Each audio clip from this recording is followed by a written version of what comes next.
So I have a sticker on my laptop, largely so that I have credibility in like coffee shops and stuff like that with all the gamers and programmers that sit there, but I haven't been in a coffee shop in 2 years.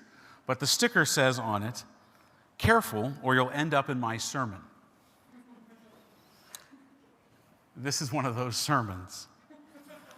Last Shabbat, I mentioned at some point in the service that my two boys, Levi, who's sitting back there, and Judah, who'll be here tomorrow, it's his birthday, he'll be doing an aliyah for the Torah. They're students at King David High School.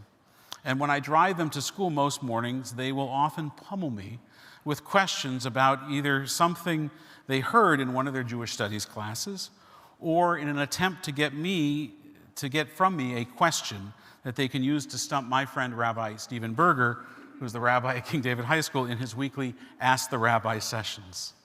Now, it's about 8 a.m. when I drive them to school. When they begin this interrogation, I am barely awake enough to operate a moving vehicle, not nearly enough to debate the finer points of halakha, and I have Rahmanis for Rabbi Berger, who's a friend of mine.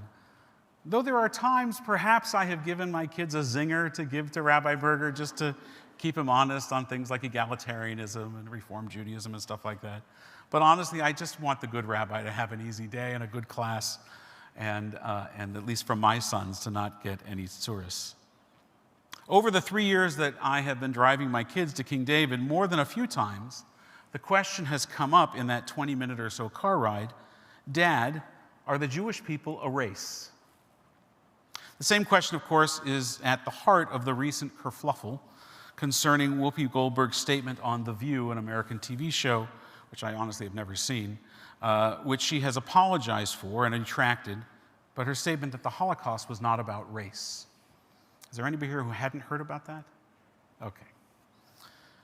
I will share with you that even fully awake, it is hard to answer that question in 20 minutes of conversation. And obviously, it's even harder to do so on live TV for an entertaining soundbite. So I want to begin with this. Like I have for Rabbi Berger, I have Rahmanis for Whoopi Goldberg. She was wrong, she was naive, and what she said was deeply hurtful to the Jewish community. It was an affront to all the victims of the Holocaust, not only the 6 million Jews who were murdered by the Nazis in their tyrannical attempt to create a master race by purifying it of Jewish blood, but also, of course, the blood of others that they found abhorrent as well. But I don't think what she did was malicious. I think it was simply wrong. At the core of what it means to be called a rabbi, it means to be a teacher. So I would like to take this moment and try to make something positive out of it, out of this painful situation that comes amidst a seemingly endless and baseless comparisons that we find every day, made to the Holocaust by politicians, by pundits, by anti-vaxxers, and celebrities. Whoopi's answer has given us an opportunity to have a conversation about an issue that goes to the core of how Jew hatred is perceived and experienced in society today. And so, fully awake, or as fully awake as I can be at 8:45 in the evening on a Friday night, and not driving my car through the streets of Vancouver, let's unpack this question for a moment. Are the Jewish people a race? And a second question, why does it matter? Why is that important? The Atlantic's Yair Rosenberg explained it really well. I wish that he had been in the car with me on any one of those mornings when my boys asked the question. He wrote that family is a more accurate way than race to encapsulate the Jewish community. And I've used that same terminology with my boys while driving in the car. But what do we mean when we say that the Jewish people are a family and not a race? So Rosenberg explained it this way, and I'm going to quote what he wrote here. In my experience, mistakes like Goldberg's often happen because well-meaning people have trouble fitting Jews into their usual boxes. They don't know how to define Jews, and so they resort to their own frames of reference, like race or religion, and project them onto the Jewish experience. But Jewish identity doesn't conform to Western categories, despite centuries of attempts by society to shoehorn us in. And this makes sense, because Judaism predates Western categories. It's not quite a religion because one can be Jewish regardless of observance or specific belief. Einstein for example, was proudly Jewish, but not religiously observant at all. But it is also not quite a race because people can convert into it. It's not merely a culture or an ethnicity because that leaves out all the religious components of Judaism. And it's not simply a nationality because although Jews do have a homeland for the first time in 2,000 years, and many identify as part of a nation, others don't. Instead, Judaism is an amalgam of all of these things, more like a family into which you can be adopted than a sectarian Western faith tradition. And so there's no great way to classify it in English. That was his answer. It was fantastic. I wish he had been in the car. Now, why is this important? It's important, I think, because race is a harbinger of marginalization in society today. And being a marginalized group, be it of color or gender or sexual orientation, is a key, if not a key component, to identifiable persecution. And it follows that being obviously and frequently targeted is the foundation of grievance, which allows the aggrieved to claim the mantle of injustice and persecution, rightfully so, which in turn draws people of goodwill to come to their aid and defense. In a free society, that's when laws and attitudes begin to change. Put more simply, as it's a 20-minute car ride and I am competing with my kids' iPhones for their attention, if people see that you are treated unfairly, they will often rally to your defense, and they will work to right the injustice that you are experiencing. And the key to being seen as being treated unfairly is actually to be seen and easily identified as a marginalized group or person, as an other. And Jews don't fit this model anymore, though they did in 1930s Europe. Not that it mattered to the Germans, who saw us as a subhuman race. The Nazis didn't care if you wore a kippah or if you kept kosher. If you met their meticulous calculations of having 1/8 Jewish blood of ancestry, that was good enough, or bad enough, subhuman enough, for the gas chambers. But today, unless you are an identifiably religious Jew, either in the way that you dress, or because, like you're doing right now, you're praying in a synagogue, and by the way, there are far less in our assimilated open society than there was in Nazi Germany, you are not directly a target of anti-Semitism. In fact, you may never experience it. Thus, many non-Jewish people, particularly those who suffer their own injustices, don't see Jew hatred as systemic or rampant. Because the Nazi symbols, the torchlit chants of Jews will not replace us in Charlottesville, the seemingly endless and baseless comparisons made to the Holocaust by politicians, by pundits, by anti-vaxxers, by celebrities, these are shouted into the air, but where are the Jews that they are targeted towards? We, non-Jews don't see us. So where is the real danger of such hate and rage?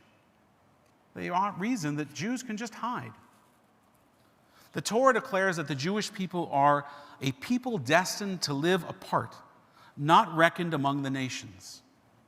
It comes from the book of Numbers, chapter 28:3. That biblical prophecy is abundantly true with regard to how our persecution is seen in the context of the sufferings of other groups. We are so much the eternal other that even our persecution, our targeting, does not fit the working definition of persecution or targeting. And Goldberg ultimately tried to argue that the Holocaust was not about race.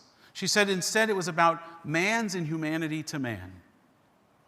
And as author of the important book Jews Don't Count, David Badel wrote, and by the way, he is speaking at the Jewish festival, the book festival, Sunday, I think it's the 10 o'clock, 11 o'clock, with Dara Horn, who I also referenced a few weeks ago, when again we were talking about anti-Semitism. Badel writes in the Evening Standard, describing the Holocaust as man's inhumanity to man is similar to those who insist that Black Lives Matter must be broadened out to all lives matter, an idea that loses all the specifics of a particular racism into a universal platitude. Goldberg's view that race is only a matter of the color of your skin and that racism is therefore only in reference to the discrimination suffered by people of color, is, in my experience, nearly universally accepted amongst both left and right activists. And it's tremendously dangerous for Jews, as we have seen time and again. And this view, as Bedell put it, betrays a deeper resistance to the idea that Jews, with all of their imagined power and all of their understood privilege, can never therefore truly be victims. Shylock's plea comes to mind. If you prick us, do we not bleed? If you poison us, do we not die? Now, to be fair, that goes farther than Goldberg went. She was not denying Jewish victimhood. She was denying that we were being targeted in the Holocaust because we were Jews. And that is, of course, absolutely absurd. It was the only reason that we were targeted. And this is the folly of Goldberg trying to fit Jews into that identity box. It's a box that she sees through the lens of her own experience as a person of color in a deeply racialized society. And so if we see it through her eyes, which is what Judaism and Hillel's golden rule of empathy require of us, we can see how she sees it. Race is about the color of your skin. That is clearly her lived experience, and it has been a charge made by blacks against Jews throughout the civil rights movement. And as Goldberg put it when she went on The Late Show with Stephen Colbert, now that's a show I watch, on Monday, attempting to clarify the situation, it needs to be noted, she went on before she issued her apology. In her experience as a black person, she said, race is something that I can see. If, I'm quoting her, the Ku Klux Klan is coming down the street and I'm with a Jewish friend, I'm going to run. But if my friend decides not to run, they'll get passed by most times because you can't tell who's Jewish, she said. It's not something that people say, oh, that's a Jewish person. Now, that may be true, but in combating Jew hatred, the requirement is not to see the experience through the eyes of the non-Jew, who has never experienced this particular type of prejudice, even if, like Goldberg, she has experienced a great deal of prejudice in her life.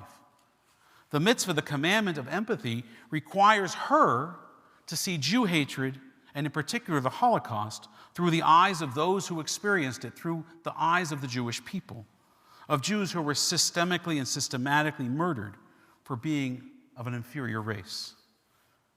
Now, Goldberg was right to apologize, and while I cannot speak for the victims of the Shoah or their families, to the extent that I can speak on behalf of some small section of the Jewish people, I accept her apology. She has been a frequent and consistent supporter of the Jewish people and Jewish causes for much of her public career. In fact, there is more than a bit of irony in that Goldberg, who was not born Jewish, later adopted a Jewish stage name because, as she said many times, and as she has described, she has positive feelings towards Jews and Jewish culture, but not for religious reasons. And so I'm actually glad that she said what she said, because it raised this complex issue from the back seat of my car to the front lines and the headlines of our news, which is right where it needs to be if we're going to have these kinds of conversations. And we need to have these kinds of conversations to combat Jew hatred in our society. And in the time that it took us to work through all of this right here, which is about the same time that it takes me to drive to King David High School, a little less actually, we would have arrived at King David High School, and off my children would go to their classes. And when I pick them up, or tomorrow when hopefully you come back to synagogue, I'm going to explore whether suspending Whoopi from the View, canceling her for 2 weeks, is actually the appropriate Jewish response. What does Judaism say about cancel culture? We're going to talk about that tomorrow. But for that, well, you have to come back tomorrow, or at least tune in again, because we're going to need another 20-minute car ride. But don't worry, you won't really have to ride in my car on Shabbos. Shabbat Shalom. Baruch Tia, thank you. We're going to